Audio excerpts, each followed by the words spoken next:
afternoon, ladies and gentlemen, across our beautiful country of Canada, our friends south of the border in the United States of America, Mexico, Central America, South America, across the pond, all across Africa, Africa is not a country, people.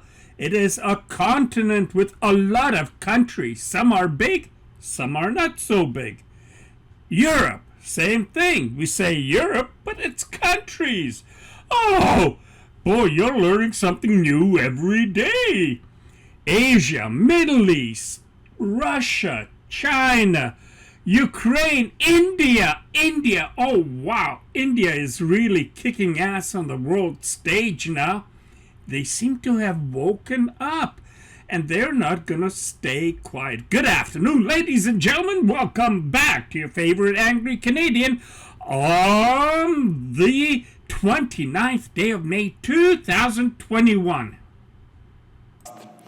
9 years in war with Russia, and 9 years in war with Russia, and 9 years in war with Russia, and 9 years in war with Russia. And over a couple of times for the simple reason that he's saying that they've been at war with Russia for 9 years.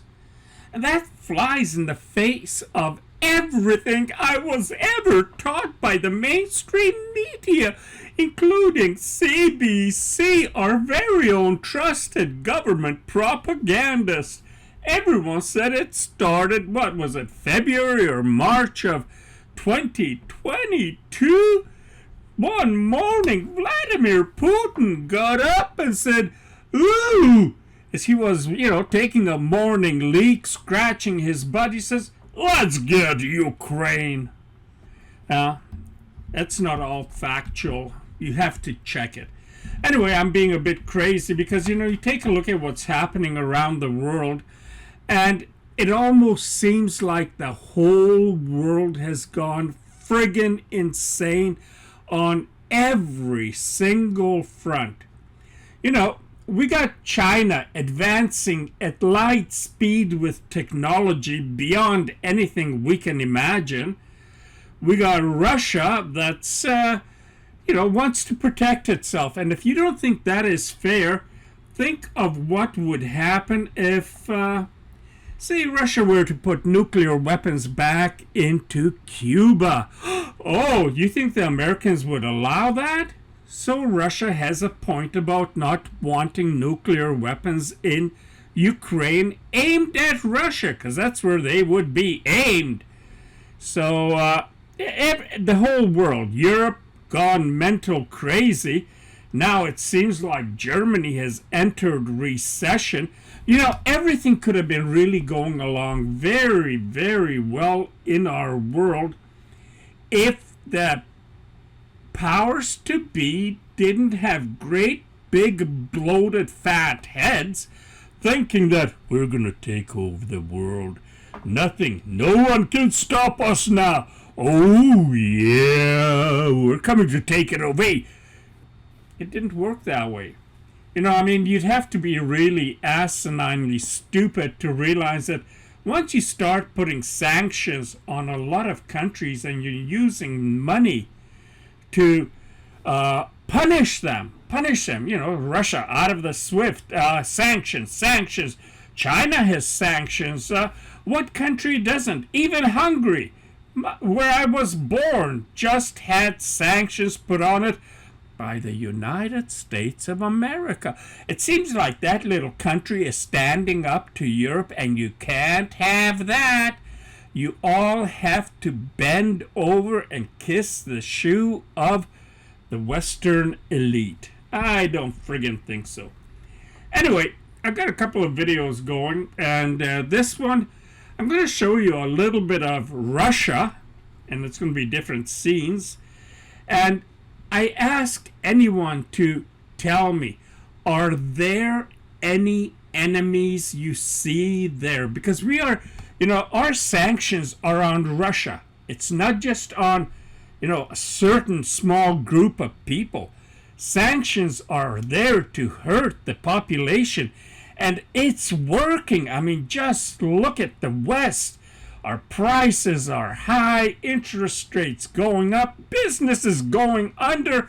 Oh, those sanctions are doing their job, except they're doing it a lot more to the West than to Russia. So here we go. First, I'm going to show you a little bit of military might. Not might. People marching around and playing music from Russia, China, USA. None of them are our enemies. We can all be friends. All I'm going to do is kick the ones causing all the problems out. It's that simple. And no, that doesn't mean you exchange Trudeau for Poilievre or Poilievre, whatever his name is. And in the States, oh, God forbid if it's DeSantis. I really like his policies, but he is no way tough enough to handle the Democrats, the neoliberals, the globalists. They will walk all over him. At least that's my opinion. First up will be Russian women in the military. And then I'll continue on to different militaries. And the reason I'm doing this, I don't give a rat's ass if people are in the military. They're not my enemy. They aren't. I mean, we got a military. Every country has a military. I mean, even the Vatican has its soldiers or cops or whatever the hell they are. Countries do have militaries. It's not a secret. Oh, man. The coolest military dude I met was one who was in the French Foreign Legion for I forgot how many years, but he was in the French Foreign Legion in North Africa. But we're going to start off with China. Now, I know everyone wants people to just think the bad about China and Chinese and, oh, man. No, but they're people. They're humans. They have feelings. They have mothers. They have fathers. They have kids. It's not a biggie. We can all get along. I mean, I don't think any parent wants to send their kids off to war and not have them come back, or have them come back in, a disabled state, or there's so many. We don't need wars. We don't need wars. We can have security in our countries, but we don't have to advance into wars. I'm going to read you a little bit right now from something I just happened to came across in the last few days. And that's a reflection on the Vietnam War and what war and the military can do to ordinary young people. They enlist 18-year-olds just out of school because they can be molded, they can be trained. So anyway, this is one of the ones. It's by John Kerry, According to John Kerry's testimony, Vietnamese civilians were often subjected to shock violence. Soldiers raped, mutilated, shot and brutally murdered civilians. Troops also intentionally destroyed Vietnamese villages well beyond the destruction typically wrought by war. Now, if that's not bad enough, here's another one. Vietnam, Perfect Math. And this is by Senator George McGovern on the Senate floor of April 25, 1967. We seem bent upon saving the Vietnamese from Ho Chi Minh, even if we have to kill them and demolish their country to do it. I do not intend to remain silent in the face of what I regard as a policy of madness, which sooner or later will envelop my son and American youth by the millions for years to come. Well, hello, what he just said is what's happening to Ukraine. We're going to support them to the last Ukrainian. We don't seem to learn anything. History isn't, it's just pathetic, really pathetic. And now comes the Americans. USS Abraham Lincoln in Long Beach Port, California, USA, and I tell you, it is remarkable. You know that little thing that's marked out there with orange?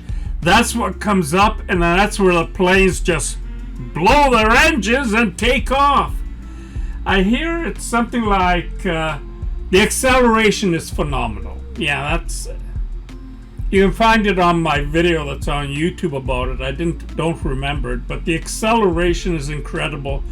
And the one thing I gotta tell you again about this is that the people, these young men, are incredible. They're nice. I mean, they're the kind of, you wouldn't mind having them next door or whatever. They're about the nicest guys, friendly. It's almost kind of like Tom Cruise in Top Gun. But that said, the job they do in war or in attacks is not all right. These guys put their lives on the line. Think about that. All of them. It doesn't matter. Aircraft carrier, big friggin' deal. There's gonna be a day when aircraft carrier is gonna go down. It might be Chinese, Russian, American, French, whoever else has aircraft carriers that could go down. The loss of life will be incredible, as is the loss of life already that's taken place in wars. You don't want to see any of these kids get hurt. Be real. And yes, peace can work. It worked damn fine under Trump. I mean, shit, man. He went to North Korea and did the unthinkable. He stepped across the DMZ into North Korea. We don't have to have our heads up our asses and do and believe everything that the propaganda politicians and media pump at us, because they have an agenda, and that agenda is make more money and more money for the military-industrial complex, and screw everything else. Screw the people that are going to get hurt in your military, in the opposition military, the civilian loss of life. This is absolutely crazy. And like I said, I don't care if it's America. I don't care if it's China or Russia. I get nothing against the soldiers. Sometimes because of job circumstances or lack of jobs, people get into it. They were recruiting at this aircraft carrier also. But, they don't recruit to go out there and kill people. Now, that said, holy crap, do you know what the U.S. military does to train the recruits? And by the way, I'm sure every other country does the same with their military. But I got this the other day. It's from the United States. It's a university study on how young recruits can be conditioned to kill and not feel anything. To kill and not feel remorse, emotion, anything. Have no feelings. Do you wonder why all these troops return home and have PTSD because of the things they've seen or done? Not rocket science. Anyway, here's that the program. It's easier if you catch them young. You can train older men to be soldiers. It's done in every major war, but you can never get them to believe that they like it, which is a major reason armies try to get their recruits before they are 20. There are other reasons too, of course, like the physical fitness, lack of dependence, and economic dispensability of teenagers. That makes armies perfect for them. But the most important qualities teenagers bring to basic training are enthusiasm and naivety. The armed forces of every country can take almost any young male civilian and turn him into a soldier with all the right reflexes and attitudes in only a few weeks. To understand why combat soldiers in Vietnam had such high ratio of fire, as well as why in many instances killing was easier for them to their World War II counterparts, an examination of 3 core psychological concepts is necessary.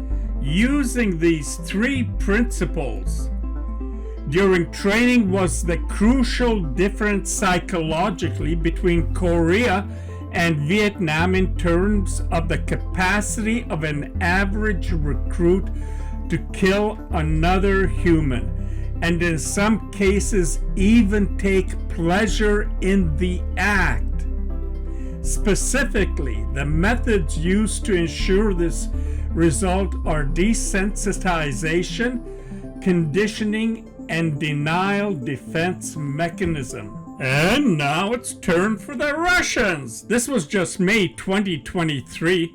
And again, they really cut back on their celebrations. Their celebration is a victory over Germany during World War II. And if anyone knows anything of history, they know the Russians not only suffered huge losses in the tens of millions, but they also repelled the Germany and were pushing them back to Germany. As a matter of fact, what I have heard is that they had to pause their advance so that the Allies could catch up and they could both come into Berlin like a big friggin' parade. But a lot of these people still have memories of that time. Not memories of a different land far away, but of their country being hammered, being pounded, and I think it's something 29 million Russians died. They don't want to die. They don't want to fight. No, they want their safety. They want their sovereignty. They want their freedom to live the way they want. And that doesn't come at the expense of having nuclear missiles on their border. And again, no more than America would want nuclear missiles in Cuba, 90 miles away. I mean, give me a break. America already had an issue with Cuba back in the 60s, the missile crisis, that almost brought the world to a world war at that time. Now we're getting closer again, closer and closer, and the idiots, and that's about all you could say, the idiots want to keep advancing it, keep pushing it, and Ukrainians aren't, well, the average Ukrainians aren't making money on it. You know that the little minority in the top echelons are just rolling in black market and money that they steal from the government or from the donors. It's not a suspicion or just a propaganda. It is known. As a matter of fact, Zelensky apparently fired a bunch of his close chiefs and advisors, but that didn't change anything. And then now, have you seen how Ukraine is recruiting?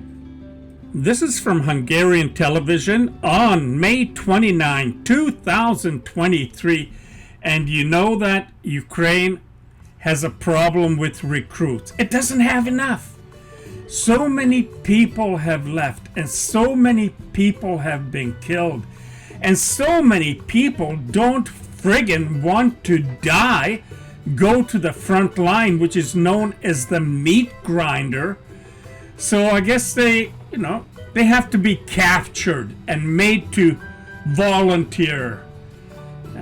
And if you don't want to go, well, we got ways of making you. This isn't propaganda from the Hungarians. Like, they're on the border. They hear, they see, they have people across in there.